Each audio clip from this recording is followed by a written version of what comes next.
A police officer savagely beat a young black boy with brass knuckles, accusing him of stealing a bicycle, but he had no idea the boy's father was an FBI agent. What happened next left everyone in utter disbelief.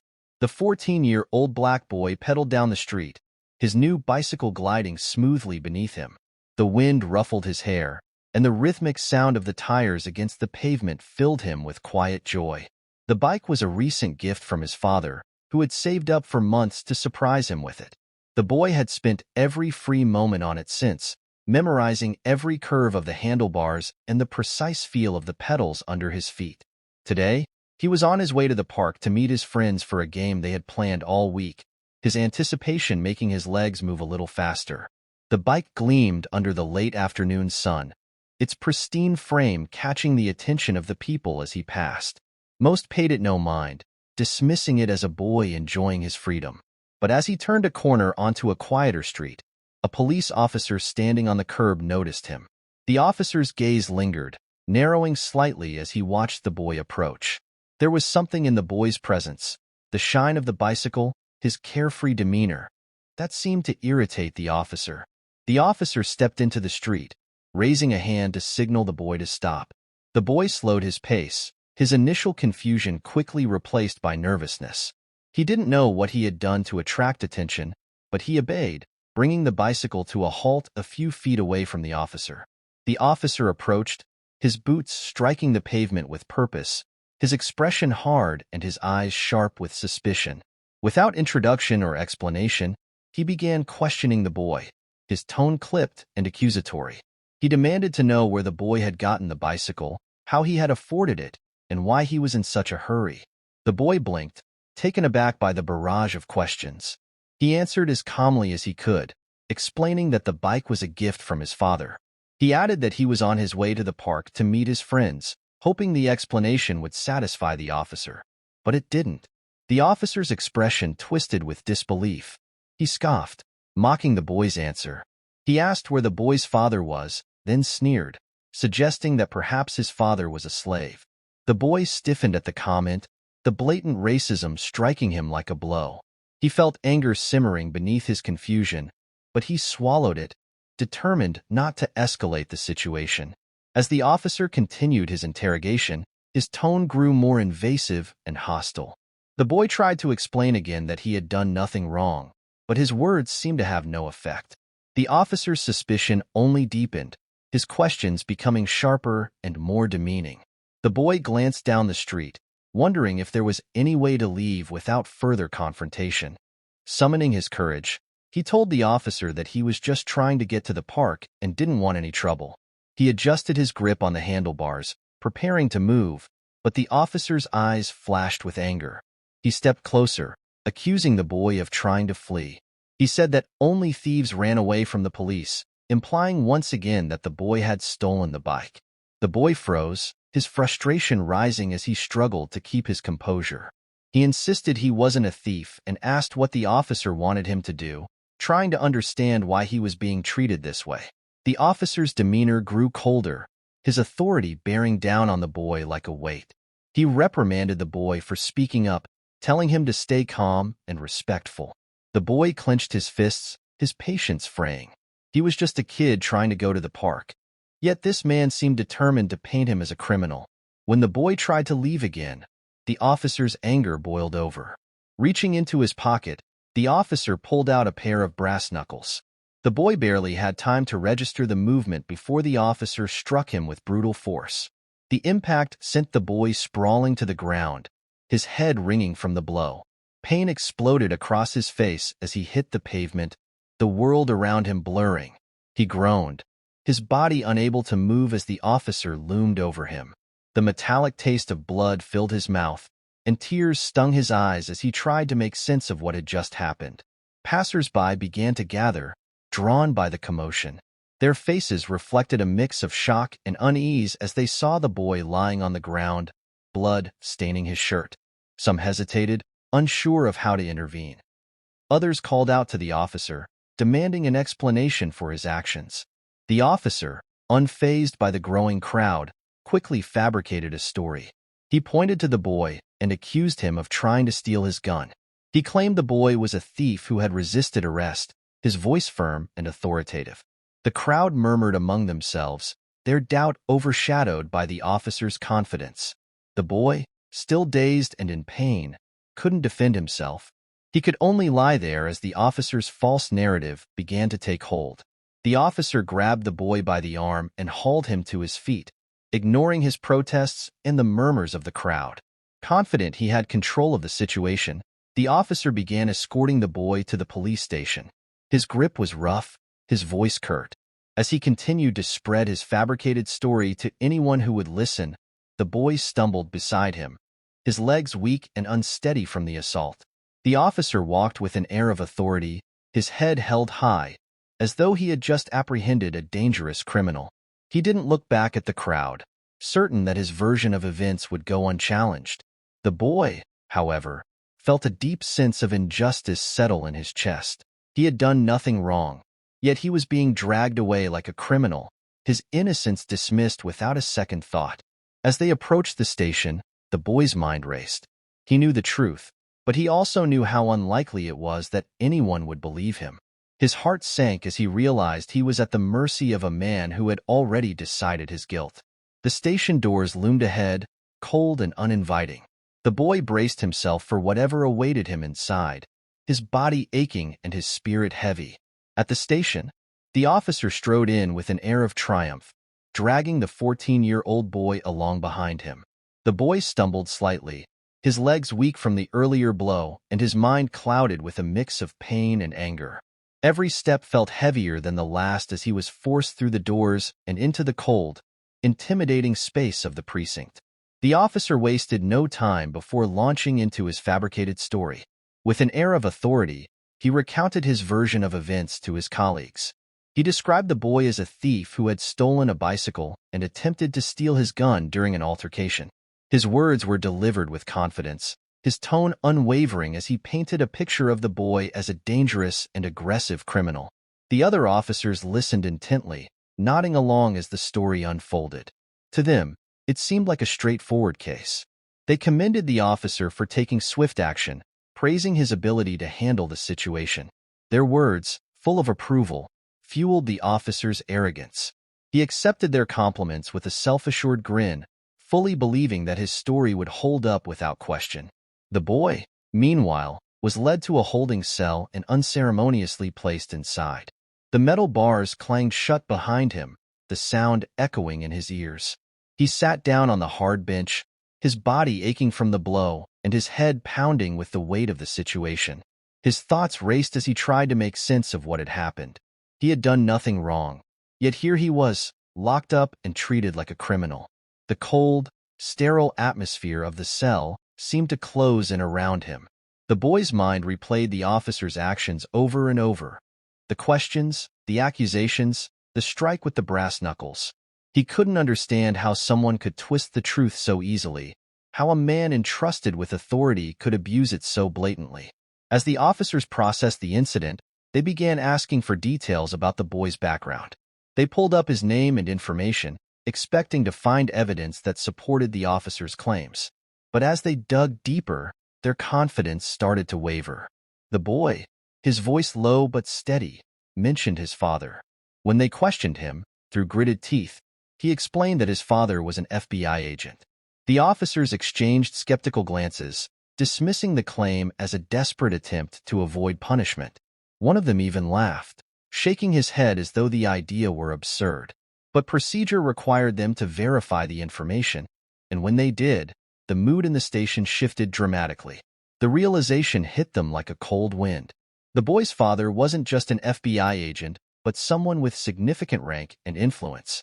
The officers, who had so readily believed the fabricated story, began to grow uneasy, their earlier confidence giving way to doubt. The officer who had struck the boy, however, remained defiant. He doubled down on his story, insisting that the boy was dangerous and had attempted to steal his gun. He repeated his claims with the same conviction as before, refusing to acknowledge the cracks in his narrative. The boy sat quietly in his cell, his head bowed and his hands clenched into fists.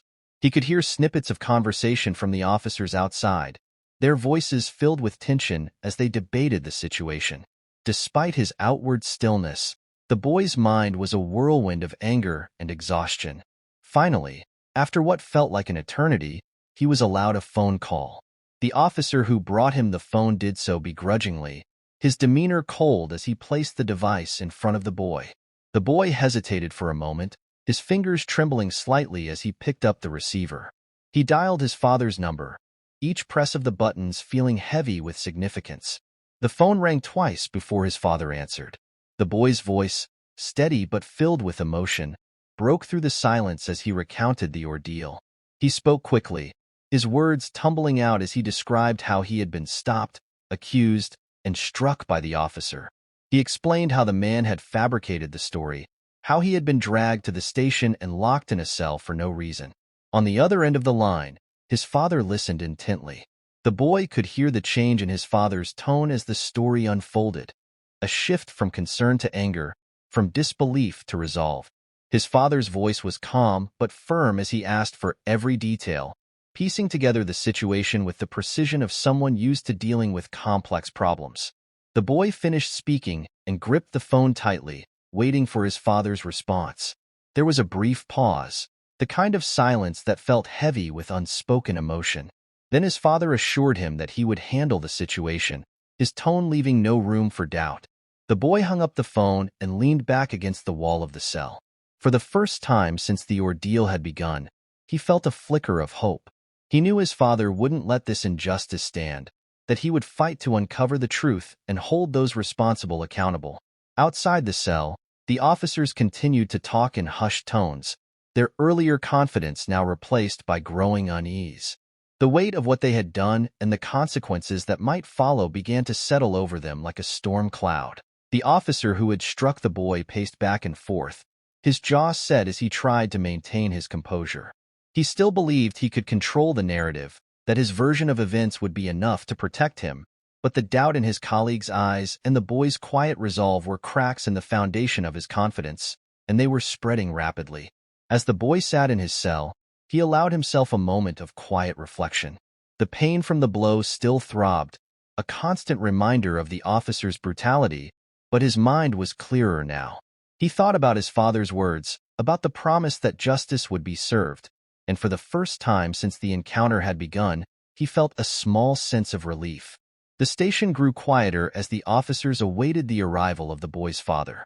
The air was thick with tension, every second stretching longer than the last. The boy remained still, his gaze fixed on the floor as he prepared for whatever came next.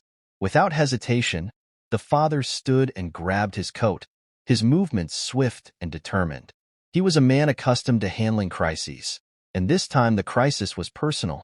His mind raced as he walked to his car, each step filled with purpose. As he drove to the station, he replayed his son's words in his mind, the details sharpening his fury. The journey to the station felt agonizingly long, though he drove with deliberate speed. Each passing second deepened his resolve. He thought about his son sitting alone in a holding cell, bearing the weight of an injustice that never should have happened. The father tightened his grip on the wheel, his jaw clenched as he imagined the confrontation that awaited him. When he arrived at the station, he parked quickly and stepped out, his presence commanding.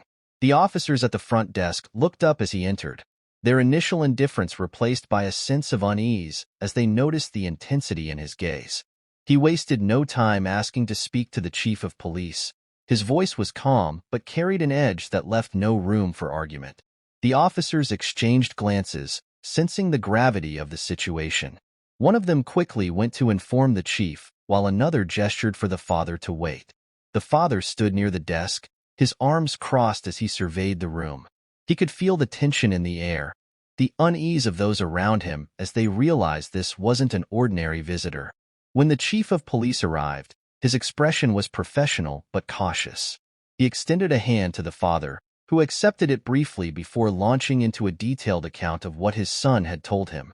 The father's words were precise, each sentence delivered with the clarity of someone accustomed to presenting facts. Yet beneath his measured tone, there was an unmistakable undercurrent of anger. He explained how his son had been stopped without cause, interrogated, and struck with brass knuckles by an officer who had then fabricated a story to cover his actions. The chief listened intently, his brow furrowing as the accusations piled up. The father did not pause, insisting that the officer's actions be investigated immediately.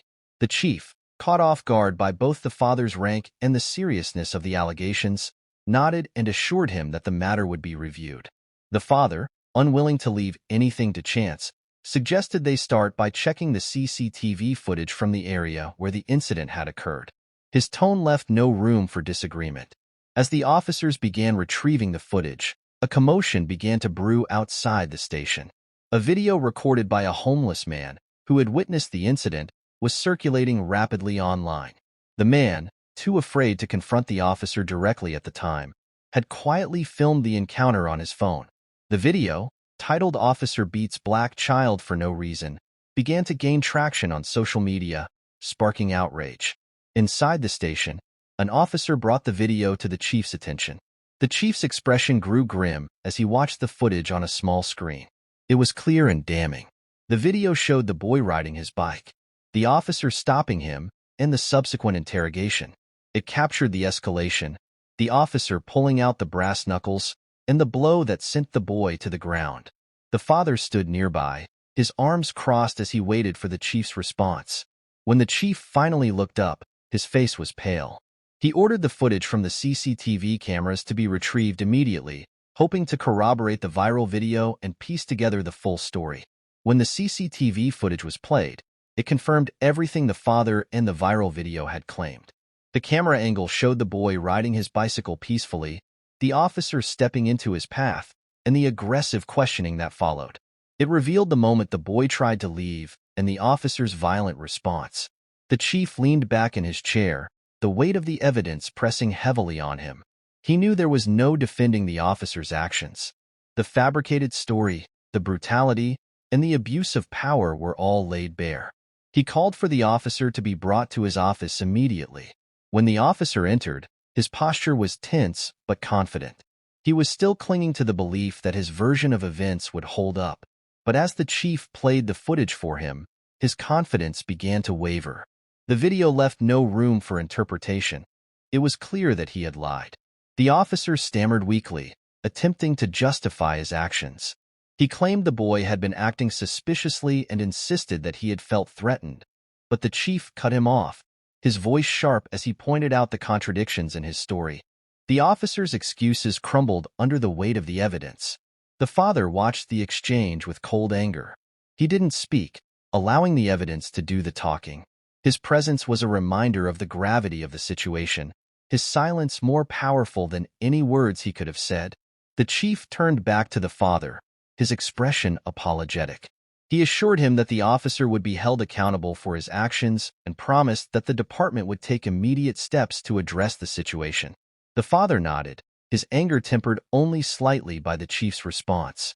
He knew there was still more to be done, but this was a start. He glanced at the officer one last time, his gaze unwavering, before turning and leaving the room. As the father walked back to the lobby, he felt a sense of grim satisfaction. The truth had been revealed, and justice was beginning to take shape. But he also knew that the damage done to his son couldn't be undone with a simple apology or a promise of accountability. Outside the station, the video continued to spread, igniting a wave of outrage. People demanded answers, their voices rising in protest against the systemic failures that had allowed such an injustice to occur. The boy's story became a rallying cry, a symbol of the fight for justice and equality. Inside the holding cell, the boy sat quietly, unaware of the storm brewing outside. He leaned against the wall, his thoughts a mix of anger, exhaustion, and hope. He didn't know the details of what was happening, but he trusted his father to fight for him. The station buzzed with activity as officers scrambled to address the growing backlash. The chief prepared to take decisive action, knowing that the situation demanded nothing less. The father, his expression calm but determined, stayed close, ensuring that justice remained the priority. The chief of police acted swiftly. After reviewing the damning evidence, the weight of the CCTV footage coupled with the viral video left no room for excuses or delays. He called in the officer responsible for the assault and misconduct, his tone curt and his expression severe. The officer, who had spent the morning defending his actions and maintaining his fabricated story, entered the chief's office with a false sense of confidence. The chief's words were sharp and direct as he informed the officer of his suspension and the charges being brought against him. For the first time, the officer's composure faltered. His confident smirk disappeared as the reality of his situation began to sink in. Moments later, he was led out of the office, his hands cuffed behind his back. The sight of the officer in handcuffs sent a ripple of shock through the precinct. His fellow officers, many of whom had initially praised his actions, now stood in silence. Their expressions ranged from discomfort to disbelief as they watched their colleague escorted out. The officers' attempts to meet their eyes were met with avoidance. No one wanted to confront the truth of what had unfolded. In the lobby, the boy's father waited, his arms crossed, his stance firm as he watched the officer being taken away. The sight filled him with a mixture of satisfaction and sadness. This was the first step toward justice, but it couldn't erase the pain his son had endured. The chief approached the father, his expression one of regret. He extended a hand, his voice solemn as he apologized on behalf of the department. He acknowledged the officer's wrongdoing and the failure of the system to protect the boy. The father listened intently, his face unreadable, before nodding once. He accepted the apology but made it clear that this was only the beginning. News of the incident spread rapidly. The video recorded by the homeless man continued to circulate online, gaining traction across social media platforms. The footage, raw and unfiltered, struck a chord with viewers. People from all walks of life shared it, their captions filled with outrage and demands for accountability. Protests erupted in the days that followed, with crowds gathering outside the police station and in public squares. Signs bearing messages like "Justice for all children" and "End police brutality" waved in the air as voices chanted for reform. The boy's story became a rallying cry, a symbol of the broader struggle against racial profiling and systemic abuse. The media picked up the story, amplifying its reach. News outlets replayed the video alongside interviews with legal experts and activists. Panel discussions dissected the case, highlighting the officer's actions and the police department's response. The boy's name was withheld to protect his identity, but his story became a powerful narrative that resonated with people across the nation. When the case went to court, the courtroom was packed. Reporters lined the back walls, their notepads and cameras ready to capture every detail. The officer stood before the judge, his once proud demeanor replaced by visible discomfort. The prosecution presented the evidence meticulously, showing the CCTV footage and the viral video alongside witness testimonies. The boy's father attended every hearing, his presence a quiet but powerful statement. He sat in the front row, his gaze fixed on the proceedings, a steady reminder of the stakes involved. The boy did not attend, shielded from the spectacle by his father, but he followed the updates closely from home. The court found the officer guilty on multiple charges, including assault and fabricating false charges. The judge delivered the verdict with firm clarity, condemning the officer's actions and emphasizing the importance of accountability within law enforcement. It was announced that the officer had been permanently suspended from duty and would face further legal consequences. The verdict brought a measure of closure to the boy and his father. The police department issued a public apology, acknowledging the harm caused by the officer's actions and pledging to implement reforms to prevent similar incidents in the future. The chief, speaking at a press conference, expressed his regret and reiterated the department's commitment to justice and equality. For the boy, the apology and the verdict were steps toward healing, but the scars of the incident lingered. The memory of the assault and the false accusations weighed on him, a reminder of the harsh realities he had faced. Yet he found strength in his father's unwavering support and the overwhelming public response. The father, a man who had spent his career advocating for justice, vowed to use his position to push for meaningful change. He attended forums and meetings, sharing his son's story as a call to action.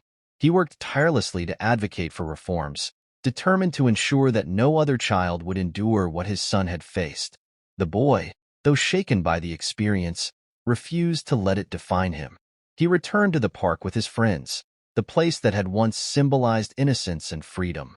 His first visit back was hesitant, his eyes scanning the surroundings as he pedaled his bike. But with each passing moment, he felt a little lighter. His friends greeted him warmly, their laughter filling the air as they welcomed him back. Together, they played the game they had planned weeks ago, reclaiming the joy that had been stolen from them.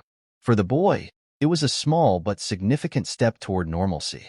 As the weeks turned into months, the boy and his father continued to navigate the aftermath of the incident. The public's attention shifted to other stories, but their commitment to justice remained steadfast. The boy focused on his studies and his friendships, finding solace in the routine of daily life. His father continued his advocacy work, driven by the belief that change was possible. The case left a lasting impact on the community and the nation at large. It served as a reminder of the power of accountability and the importance of standing against injustice. The boy's story, though painful, became a beacon of hope for those fighting for a better future. In the quiet moments, as the boy rode his bike through the park or sat with his father at home, he reflected on the journey they had endured together. The experience had changed him, but it had also strengthened his resolve. He knew the world could be cruel, but he also knew it could be changed. Disclaimer: this is a fictional story created to highlight the ongoing challenges of racial prejudice and systemic injustice. It aims to raise awareness and promote the values of equality and accountability in our society.